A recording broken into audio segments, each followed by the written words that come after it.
Assalamu alaikum students, hope you are doing okay. I am Adil Yusufzai and today we are starting our second last and last topic. This one is the human eye और इसके बाद हम पढ़ेंगे 12.16 defects of vision या defect of eyes भी आप बोल सकते हैं और ये बिलोंग करते हैं चैप्टर नंबर 12 ज्योमेट्रिकल ऑप्टिक्स से from physics class 10th।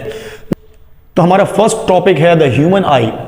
Human I students हम इन टर्म ऑफ आप ऐसा समझें कि ऑप्टिक्स की फील्ड के हिसाब से हम पढ़ेंगे। एक तो बायोलॉजिकल भी हम थोड़ा बहुत यहाँ पर स्टडी करेंगे और हम दूसरा फिजिक्स से रिलेटेड भी स्टडी करेंगे, ऑप्टिक्स से रिलेटेड भी कि आई के बीच में फंक्शनिंग क्या हो रही होती है, आपको इमेज फॉर्म कैसे हो रहा होता है।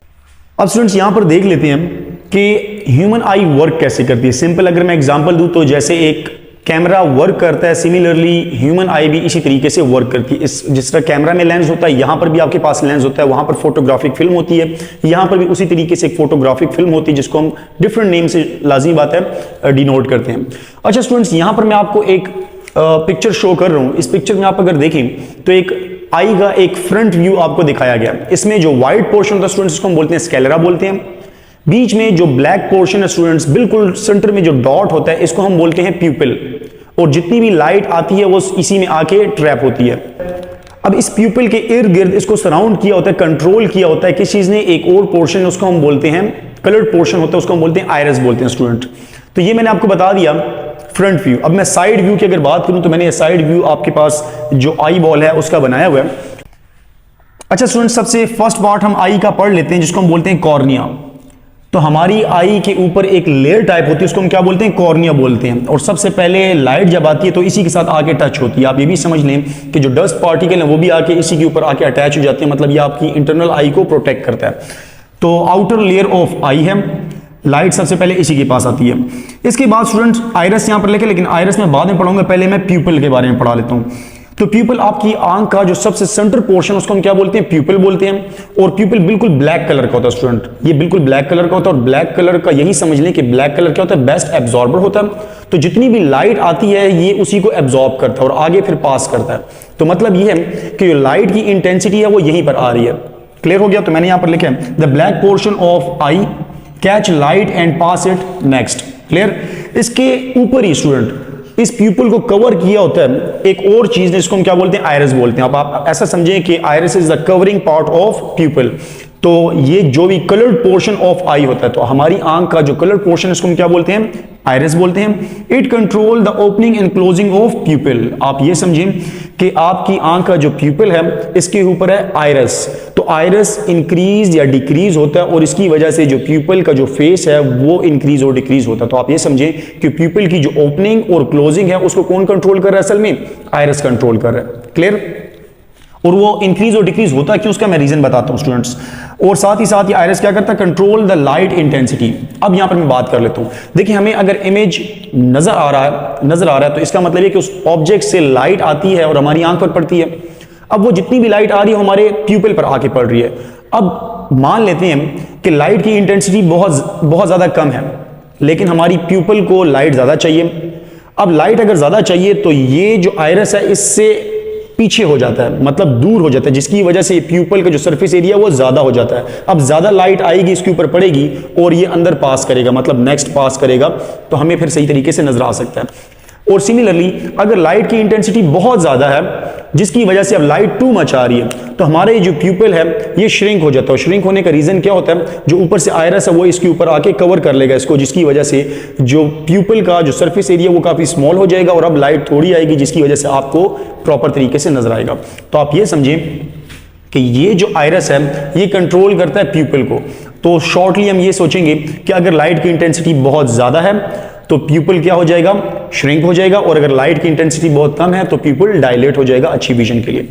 इसके बाद स्टूडेंट्स आपकी आंख में डबल कन्वेक्स लेंस भी लगा होता है। तो ये जो डबल कन्वेक्स लेंस है ये काफी फ्लेक्सिबल होता है। फ्लेक्सिबल का मतलब ये है स्टूडेंट कि ये किसी ग्लास से बना नहीं होता, आपके पास एक ऐसे मटेरियल से बना हुआ है जिसकी थिकनेस इंक्रीज और डिक्रीज भी हो सकती है। अब आपको यहां पर स्टूडेंट एक पॉइंट याद रखना चाहिए कि ये मेरे पास एक ऐसा लेंस है जिसकी थिकनेस इंक्रीज और डिक्रीज हो सकती है। अगर तो इसकी थिकनेस इंक्रीज और डिक्रीज हो सकती है तो इसकी वजह से जो इसकी फोकल लेंथ है वो भी क्या होगी, इंक्रीज और डिक्रीज हो सकती है स्टूडेंट्स। ये पॉइंट काफी इंपॉर्टेंट है। क्लियर है?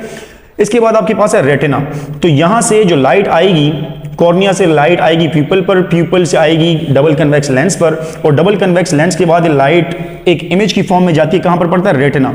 तो रेटिना आपके पास वो पोर्शन है जहां पर at the curve back surface of eye के सबसे आखिर में स्टूडेंट ये पोर्शन होता है जिसको हम क्या बोलते हैं? रेटिना बोलते हैं। It is like film, means that जिस आपके पास फोटोग्राफिक फिल्म होती है तो आपकी आई का जो इमेज है वो यहां पर आके पड़ता है रेटिना के ऊपर, and it convert light signal into electrical signal. Clear हो गया? और फिर ये सिग्नल कहां पर चले जाते हैं? ऑप्टिकल नर्व्स के पास, और ये ऑप्टिकल नर्व्स इन सिग्नल्स को लेके जाती है कहां पर? ब्रेन के पास, और वहां पर प्रॉपर तरीके से प्रोसेसिंग होती है। क्लियर हो गया स्टूडेंट्स? अब यहां पर हम इसकी ऑप्टिकली भी देख लेते हैं स्टूडेंट्स कि हमारे पास ये लाइट का जो पाथ है वो कैसा है। यहां पर मैंने एक वर्ड लिखा हुआ है एकोमोडेशन। एकोमोडेशन को हम समझ लेते हैं। अच्छा स्टूडेंट्स, इस एकोमोडेशन को समझाने के लिए मैं एक सिंपल जैसे एग्जांपल देता हूं। आपने अक्सर नोट किया होगा कि अक्सर हम जब पिक्चर लेते हैं तो जो बैक वाला पोर्शन होता है सारा ब्लर आता है, और जो फ्रंट पर एक पर्सन खड़ा है उसका इमेज आपको क्लियर नजर आ रहा होता है। लेकिन कभी कभी आप अगर उस बैकग्राउंड को क्लियर लाना चाहते हैं, उस पर्सन को ब्लर करना चाहते हैं, तो आप क्या करते हैं?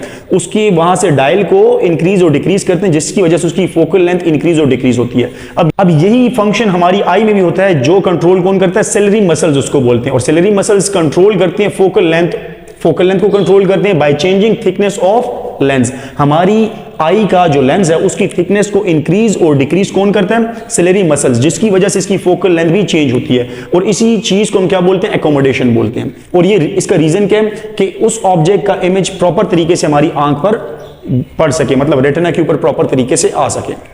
तो स्टूडेंट्स, इसी चीज को हम आगे डिस्कस करने वाले हैं कि हमें जब सही तरीके से नजर नहीं आ रहा तो जो ब्लर चीजें नजर आती है उसका रीजन क्या होता है। तो हमारी लिए जो नेक्स्ट टॉपिक है वो है 12.16 डिफेक्ट्स ऑफ विजन, या डिफेक्ट ऑफ आईज भी बोल सकते हैं। तो disability of eye lens to produce sharp image at retina. तो आपकी आंख कभी कभी फेल हो जाती है, जो इमेज है वो कभी कभी रेटिना के ऊपर नहीं पड़ता। इसी डिसेबिलिटी को हम क्या बोलते हैं? डिफेक्ट्स ऑफ विजन बोलते हैं। और ये दो टाइप के डिफेक्ट्स हैं। एक है शॉर्ट साइटेडनेस, जिसको हम क्या बोलते हैं? मायोपिया भी बोलते हैं, या नियर साइटेडनेस भी आप इसको बोल सकते हैं। और एक और है लॉन्ग साइटेडनेस, जिसको आप हाइपरमेट्रोपिया भी बोलते हैं, या लॉन्ग फार साइटेडनेस भी आप इसको बोल सकते हैं। अच्छा स्टूडेंट्स, शॉर्ट साइटेडनेस को अगर हम स्टडी करें तो ये आपके पास है I can not see distant object clearly. जो दूर की चीजें हैं वो हमें सही तरीके से नजर नहीं आती। यहां पर नेम को देंगे शॉर्ट साइटेडनेस लिखा है, तो इसका मतलब आपने ये निकालना है कि नजदीक की चीजें आपको सही नजर आएंगी और जो दूर की चीजें वो ब्लर नजर आएंगी। अब स्टूडेंट्स, इसका रीजन क्या है? कॉज इसका क्या है? High converging power of lens. तो कभी कभी आपकी आई का जो लेंस है वो टू मच थिक हो जाता है, और थिकनेस की वजह से इसकी जो फोकल लेंथ है वो डिक्रीज हो जाती है, मतलब इसकी जो कन्वर्जिंग पावर है वो ज्यादा हो जाती है, जिसकी वजह से जो इमेज है वो कहां पर बनता है? वो इन फ्रंट ऑफ रेटिना बनता है, मतलब रेटिना से पहले इमेज बन जाता है, जिसकी वजह से आप सही तरीके से उसको व्यू नहीं कर पाते, ब्लर आपके लिए चीजें हो जाती है। या दूसरा रीजन आप ये भी दे सकते हैं कि आई बॉल इलोंगेशन हो जाती है, आई बॉल की इलोंगेशन हो जाती है, जिसकी वजह से रेटिना पीछे चला जाता है और इमेज उसके आगे बन रहा होता है। क्लियर? तो यहां पर मैंने ये चीज लिख दी इसकी फॉर्मेशन के बारे में कि रेटिना के आगे इमेज बन रहा होता है। अब इसकी आप करेक्शन कैसे करेंगे स्टूडेंट्स? तो लाजी बात है, आपको ये चीज समझ आ गई कि जो आपकी आई का जो लेंस है उसकी कन्वर्जिंग पावर क्या हो गई है? ज्यादा हो गई है, तभी तो आपका जो इमेज है वो रेटिना पर नहीं जा रहा। अब आप इस चीज को अगर ठीक करना चाहते हैं तो अब आपने क्या करना है? इसका रिवर्स लेना है, मीन्स दैट इसकी कन्वर्जिंग पावर को डिक्रीज करना। अगर आप इसकी कन्वर्जिंग पावर को डिक्रीज करेंगे तो जो इमेज है वो रेटिना के ऊपर ही जाके बनेगा। और वो आप कैसे करते हैं? वो आप यूज करते हैं बाय यूजिंग कनकेव लेंस। अगर आप कनकेव लेंस यूज करेंगे तो कनकेव लेंस क्या करता है? वो डाइवर्जिंग पावर, वो डाइवर्जेंस करता है। तो आपकी ऑब्जेक्ट जो ऑब्जेक्ट है उससे जो रे ऑफ लाइट जाएंगी, मतलब आप जो आई ग्लासेस यूज करेंगे उसमें कौन सा लेंस यूज कर लेंगे? Concave lens. तो अब यहां से ये कनकेव लेंस क्या कर देगा? लाइट्स को फैला देगा, डाइवर्ट कर देगा, और जब आपकी आई पर जाएंगी ये रेस जब जाएंगी तो ये एग्जैक्टली सही पॉइंट पर जाके हिट करेंगी, मतलब रेटिना के ऊपर ही चली जाएंगी, तो आपको प्रॉपर तरीके से नजर आ रहा होगा।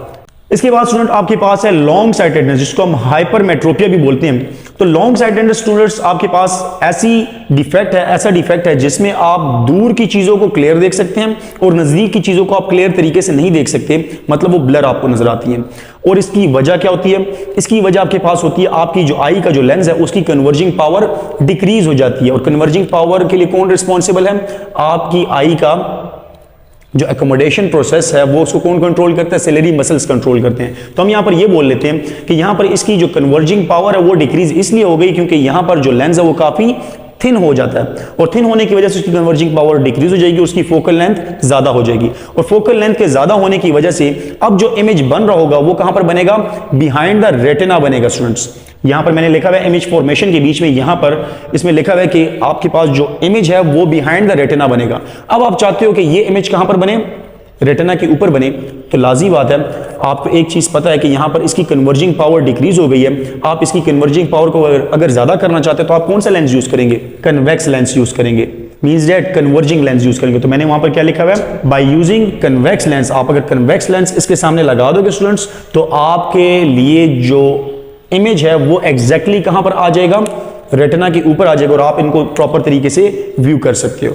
और ये स्टूडेंट्स ये जो सारी फील्ड है ये किस फील्ड से रिलेटेड है, ऑप्टिक्स से रिलेटेड है। आप अक्सर देखते हैं जब भी अगर कोई आई ग्लासेस आप पहनते हैं तो आपको इस चीज का अच्छे से अंदाजा होगा कि इनकी जो शॉप्स होती हैं इसके ऊपर लिखा होता है, जहां पर आप टेस्ट करने जाते हैं वहां पर लिखा होता है ऑप्टिक्स, आगे उनका नेम होता है और आखिर में लिखा होता है ऑप्टिक्स। तो स्टूडेंट्स ये काफी इंपॉर्टेंट टॉपिक है, अगर इसमें किसी पॉइंट पर समझ ना आई हो तो आप कमेंट के जरिए वो चीज मुझसे पूछ सकते हैं। Thank you.